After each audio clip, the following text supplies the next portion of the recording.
루이스 나벨리의 숫자의 마법사, 월스트리트를 정복하다. 오프닝. 월스트리트에는 수많은 전설이 있습니다. 워런 버핏, 조지 소로스, 피터 린치. 하지만 오늘 여러분께 들려드릴 이야기의 주인공은 조금 다릅니다. 그는 화려한 직감이 아니라 차가운 숫자로 시장을 읽었습니다. 컴퓨터가 아직 거대한 철제 상자에 불과하던 시절, 그는 이미 알고리즘으로 주식을 분석하고 있었습니다. 그의 이름은 루이스 나벨리에. 이것은 한 천재적 퀀트 투자자가 월스트리트의 상식을 뒤집고 자신만의 제국을 세워나간 이야기입니다. 1장 숫자에 미친 소년. 1950년대 후반 미국은 전후 호황의 한가운데 있었습니다. 자동차 산업이 폭발적으로 성장하고 교외 주택단지가 끝없이 펼쳐지던 그 시절 한 소년이 세상에 눈을 떴습니다. 루이스 나벨리에. 그는 어린 시절부터 남다른 구석이 있었습니다. 다른 아이들이 야구 카드를 모으고 TV 앞에서 서부국에 열광할 때 어린 루이스는 신문의 주식 시세표에 빠져 있었습니다. 아버지가 아침마다 펼쳐놓는 신문 뒷면 빽빽하게 나열된 숫자들의 행렬. 대부분의 사람들에게는 그저 지루한 숫자의 나열이었지만 소년 루이스의 눈에는 그것이 마치 암호처럼 보였습니다. 해독해야 할 비밀 코드. 풀어야 할 퍼즐. 그는 직감적으로 알았습니다. 이 숫자들 속에 어떤 패턴이 숨어 있다는 것을. 루이스는 수학에 유달리 뛰어났습니다. 학교에서 수학 시험은 항상 만점이었고 교사들은 그의 재능에 감탄했습니다. 하지만 루이스는 단순히 수학 문제를 잘 푸는 것에 만족하지 않았습니다. 그는 수학이 현실 세계에서 어떻게 작동하는지를 알고 싶었습니다. 숫자가 돈이 되는 곳, 숫자가 부를 만들어내는 곳. 그의 시선은 자연스럽게 주식 시장을 향했습니다. 고등학교 시절 루이스는 이미 주식 투자에 대한 기본적인 이해를 갖추고 있었습니다. 그는 도서관에서 벤저민 그레이엄의 책을 읽었고 기업의 재무제표를 분석하는 방법을 독학했습니다. 하지만 그에게는 한 가지 의문이 있었습니다. 왜 대부분의 투자자들은 감정에 휘둘리는가? 왜 사람들은 공포에 팔고 탐욕에 사는가? 그는 생각했습니다. 만약 감정을 완전히 배제하고 순수하게 데이터만으로 투자 결정을 내릴 수 있다면 어떨까? 이 질문은 훗날 그의 전체 투자 철학을 관통하는 핵심 명제가 됩니다. 하지만 그때까지는 아직 갈 길이 멀었습니다. 2장 대학 그리고 혁명적 발견. 루이스 나벨리에는 캘리포니아 주립대학교에 진학합니다. 그는 금융학을 전공했고 여기서 그의 인생을 바꿀 결정적인 만남이 이루어집니다. 바로 컴퓨터와의 만남이었습니다. 1970년대 후반에서 1980년대 초반 대학의 컴퓨터실은 지금과는 완전히 다른 세계였습니다. 거대한 메인프레임 컴퓨터가 방 하나를 가득 채우고 있었고 데이터를 입력하려면 천공 카드를 사용해야 했습니다. 대부분의 학생들은 컴퓨터를 어렵고 불편한 도구로 여겼습니다. 하지만 루이스의 눈에는 달랐습니다. 그는 이 기계 속에서 무한한 가능성을 보았습니다. 이 기계로 수천 개의 주식 데이터를 동시에 분석할 수 있다면? 이 단순한 질문이 모든 것의 시작이었습니다. 루이스는 밤을 새워가며 프로그래밍을 배웠습니다. 포트란, 코볼 같은 초기 프로그래밍 언어를 익혔고 주식 데이터를 컴퓨터에 입력하여 통계적 분석을 시도했습니다. 당시 월스트리트의 대부분의 애널리스트들은 여전히 손으로 차트를 그리고 감과 경험에 의존하여 투자 결정을 내리고 있었습니다. 루이스가 하고 있는 일은 당시로서는 거의 혁명적이었습니다.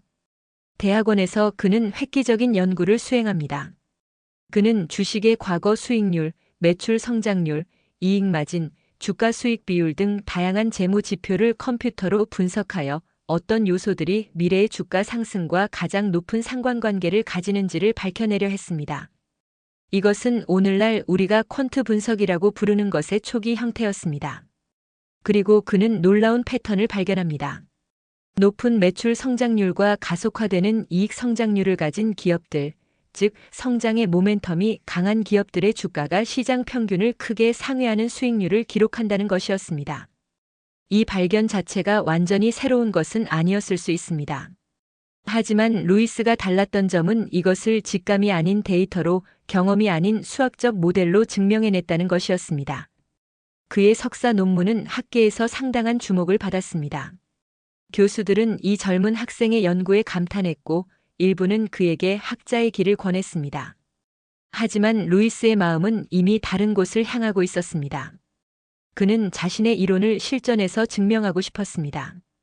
진짜 돈이 오가는 곳 월스트리트에서 3장 월스트리트의 이단화 1980년대 초반 루이스 나벨리에는 마침내 투자업계에 발을 들입니다. 하지만 시작은 순탄치 않았습니다. 당시 월스트리트는 철저한 관계와 인맥의 세계였습니다. 아이비리그 출신의 엘리트들이 지배하는 세계. 화려한 양복을 입고 스테이크 하우스에서 거래를 성사시키고 골프 코스에서 관계를 쌓는 그런 세계였습니다. 캘리포니아 주립대 출신의 젊은이가 컴퓨터로 주식을 분석하겠다고 말하는 것은 거의 웃음거리에 가까웠습니다.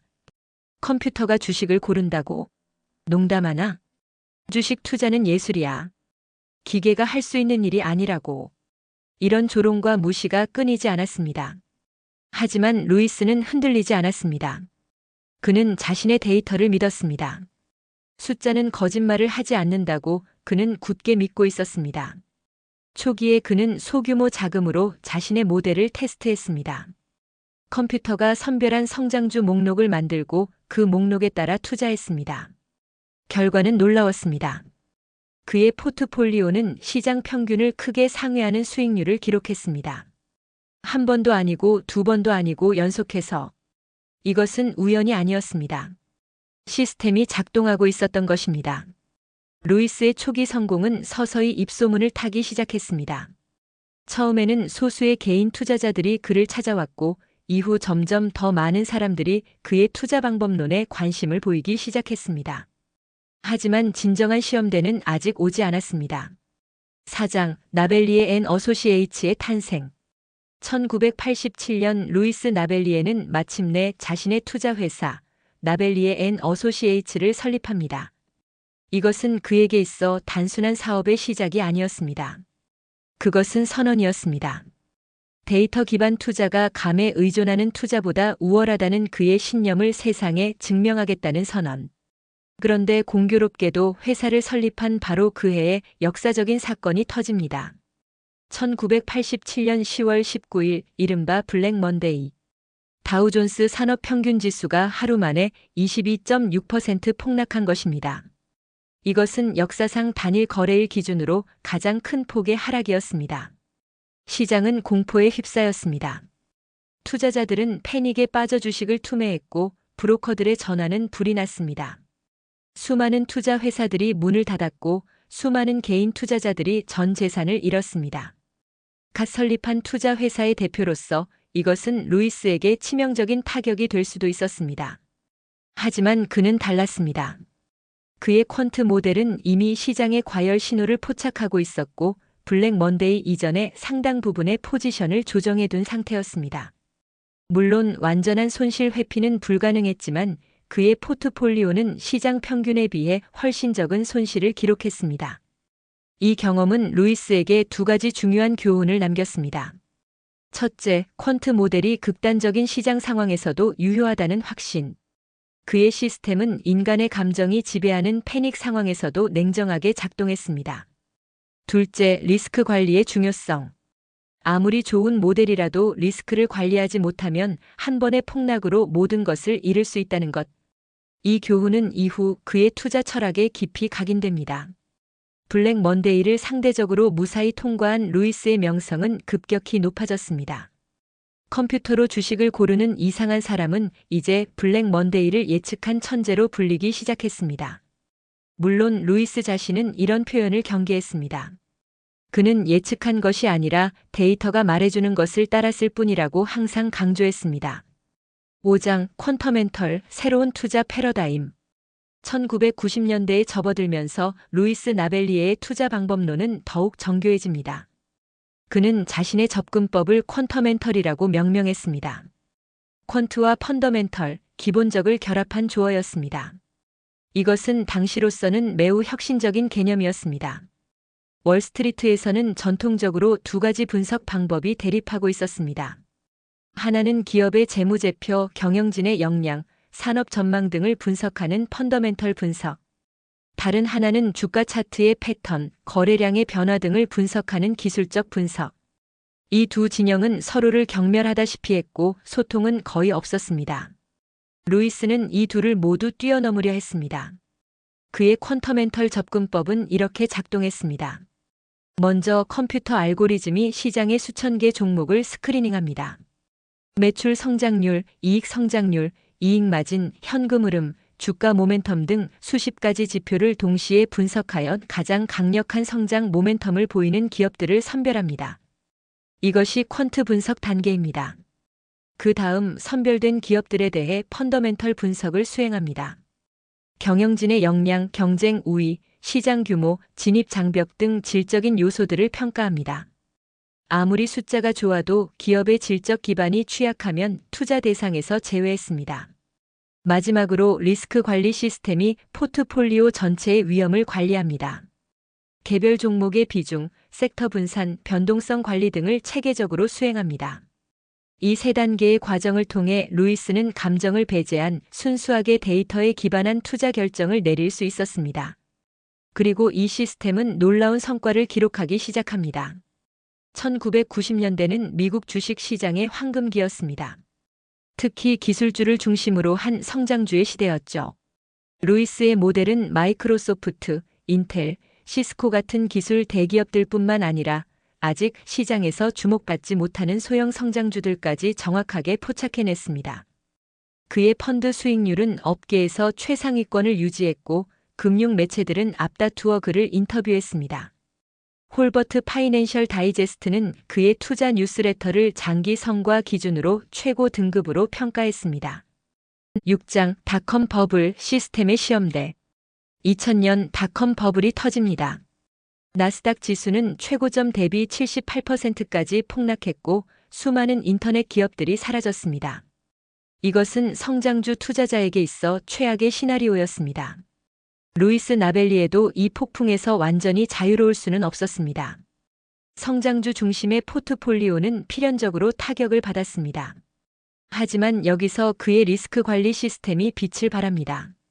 루이스의 모델은 버블의 정점에서 이미 경고 신호를 보내고 있었습니다.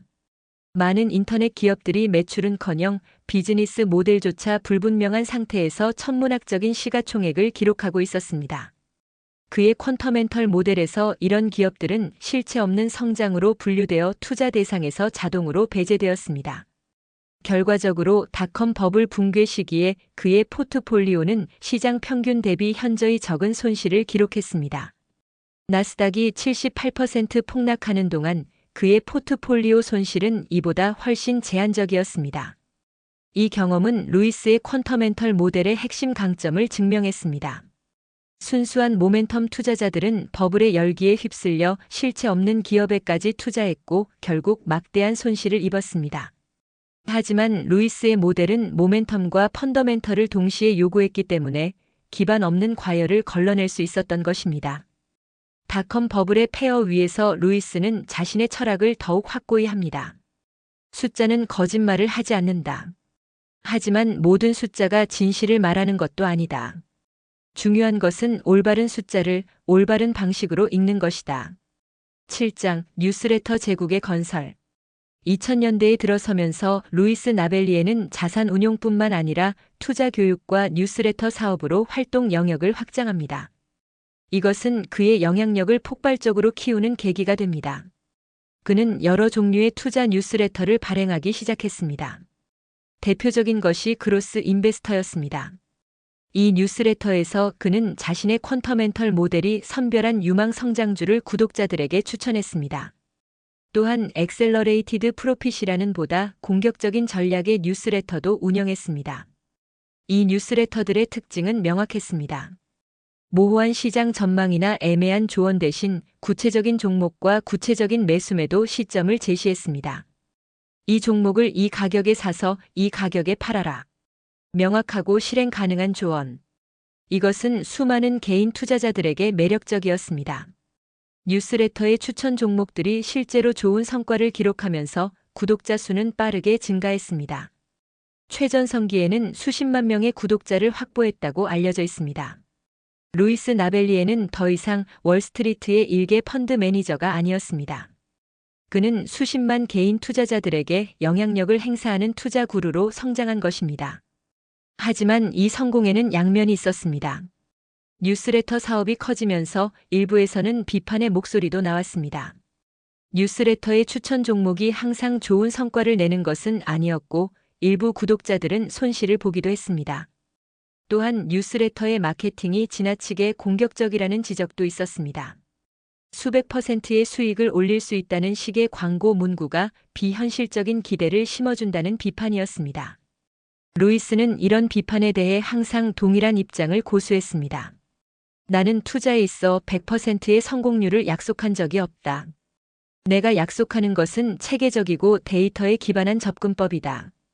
장기적으로 이 접근법은 시장 평균을 상회하는 수익률을 제공한다. 그의 말은 데이터로 뒷받침되었습니다.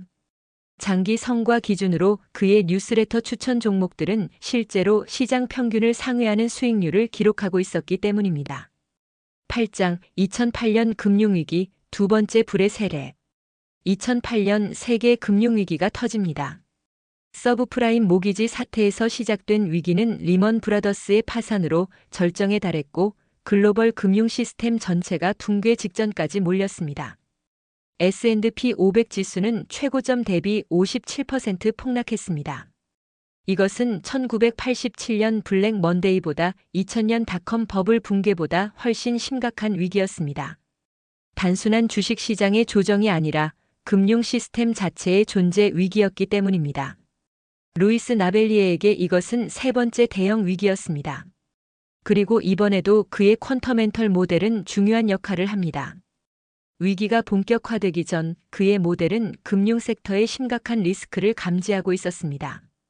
대형 은행들과 투자은행들의 재무 지표가 악화되고 있었고 레버리지 비율이 위험 수준까지 치솟고 있었습니다. 모델은 금융주에 대한 비중을 대폭 축소할 것을 권고했고 루이스는 이에 따랐습니다. 또한 그는 위기의 와중에서도 기회를 포착합니다. 시장이 패닉에 빠져 모든 주식을 무차별적으로 매도할 때 그의 모델은 펀더멘털이 건전하고 성장 모멘텀이 유지되는 기업들을 찾아냈습니다. 공포에 의해 부당하게 저평가된 우량 성장주들. 루이스는 이 기업들에 과감하게 투자했습니다. 2009년 3월 시장이 바닥을 찍고 반등하기 시작했을 때 그의 포트폴리오에는 이미 이런 기업들이 가득 차 있었습니다. 결과적으로 위기 이후의 반등 국면에서 그의 수익률은 시장 평균을 크게 상회했습니다. 금융위기를 통과하면서 루이스가 깨달은 것은 한 가지였습니다. 시스템을 믿어야 한다는 것. 시장이 공포에 빠질 때 인간의 본능은 모든 것을 팔아라라고 외칩니다.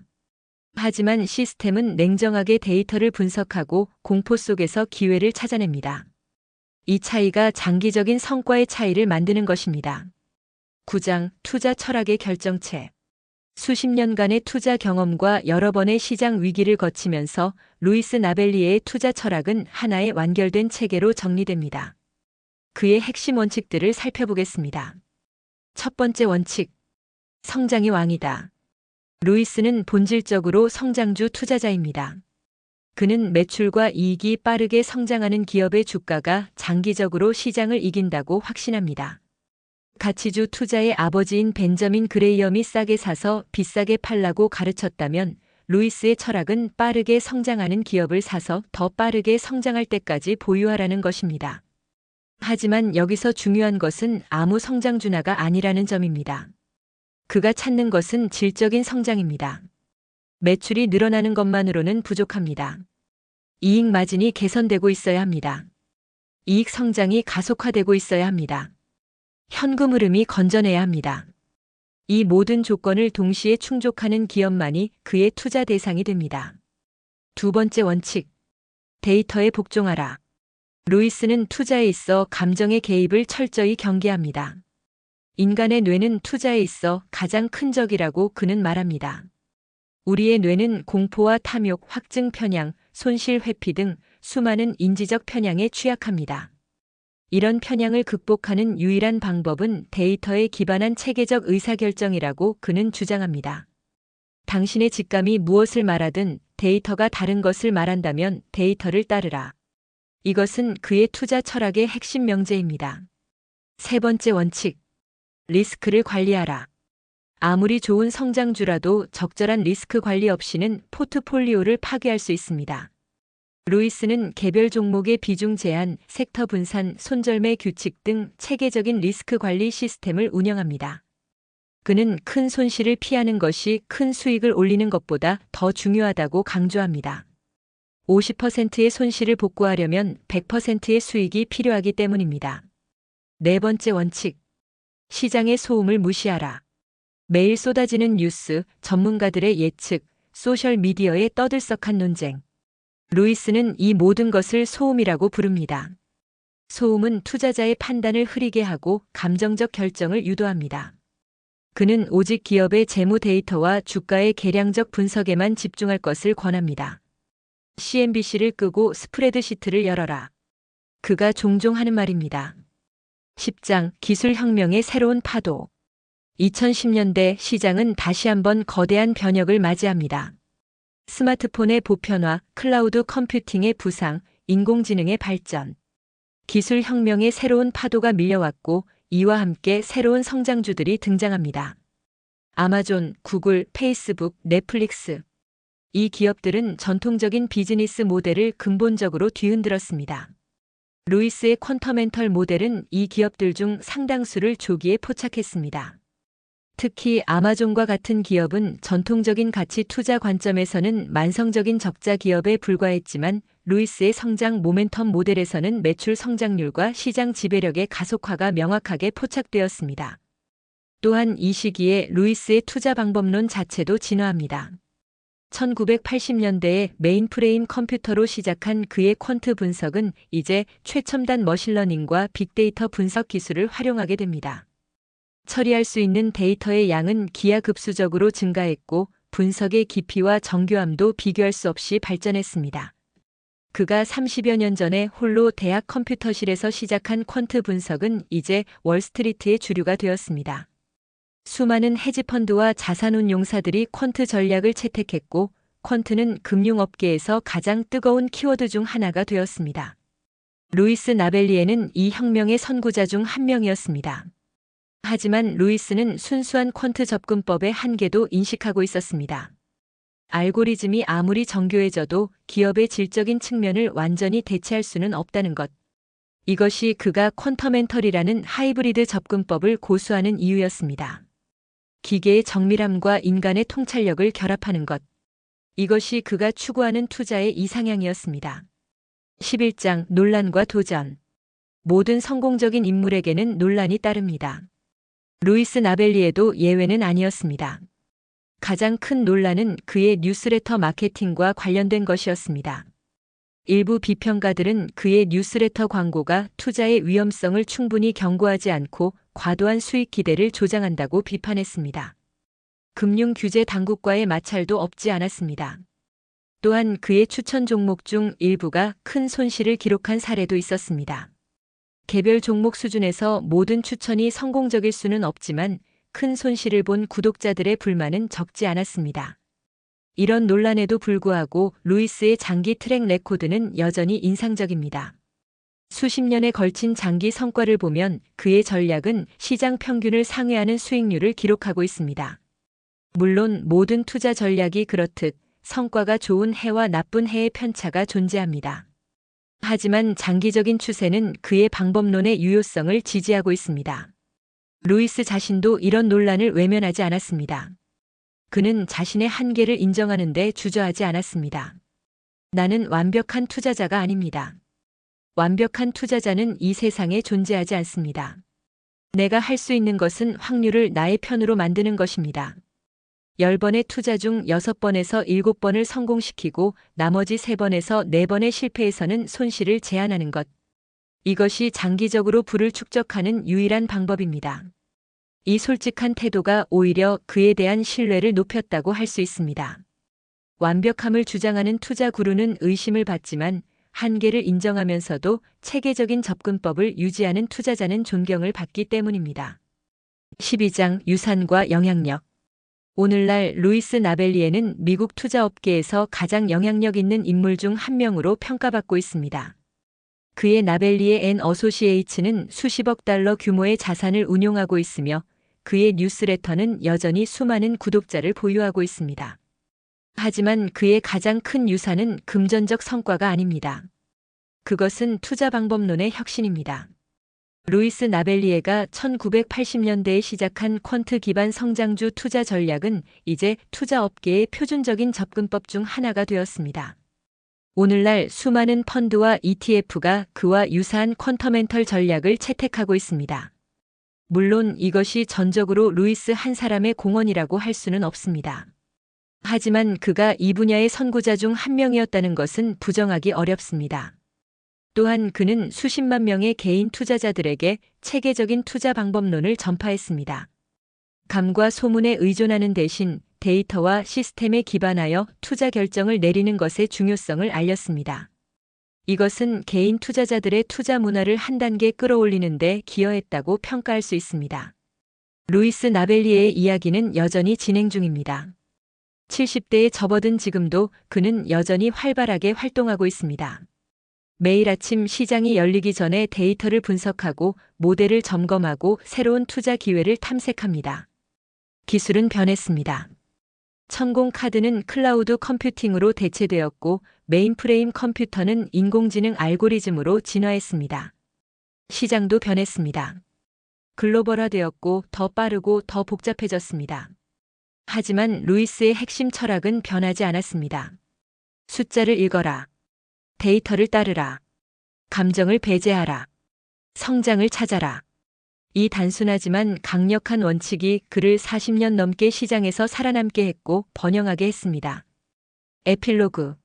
숫자의 마법사가 남긴 교훈. 루이스 나벨리에의 이야기에서 우리는 무엇을 배울 수 있을까요? 첫째, 군중과 다르게 생각할 용기의 중요성입니다. 그가 처음 컴퓨터로 주식을 분석하겠다고 했을 때 세상은 그를 비웃었습니다. 하지만 그는 자신의 데이터를 믿었고 결국 세상이 그를 따라오게 만들었습니다.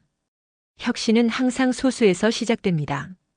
둘째, 체계적 접근법의 위력입니다. 투자의 세계에서 가장 위험한 것은 우연에 의존하는 것입니다. 한두 번의 행운은 있을 수 있지만 장기적으로 시장을 이기려면 반복 가능하고 검증된 시스템이 필요합니다.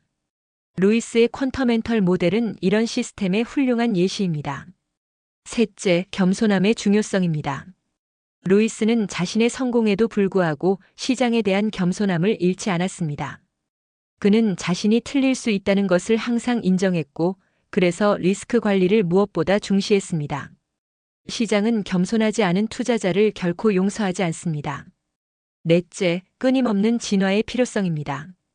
40년 전의 방법론을 그대로 사용한다면 오늘날의 시장에서 살아남을 수 없습니다. 루이스는 자신의 핵심 철학은 유지하면서도 구체적인 방법론과 도구는 끊임없이 업그레이드했습니다. 이 유연성이 그를 장수 투자자로 만든 비결입니다. 마지막으로 그의 가장 유명한 말을 여러분께 남기며 이야기를 마무리하겠습니다. 주식시장에서 가장 강력한 무기는 직감이 아닙니다. 정보도 아닙니다. 인맥은 더더욱 아닙니다. 가장 강력한 무기는 바로 규율입니다. 자신의 시스템을 믿고 어떤 상황에서도 그것을 따르는 규율. 이것만 있으면 당신은 이미 대부분의 투자자보다 앞서 있는 것입니다. 루이스 나벨리의 숫자의 마법사. 그의 이야기는 오늘도 계속됩니다.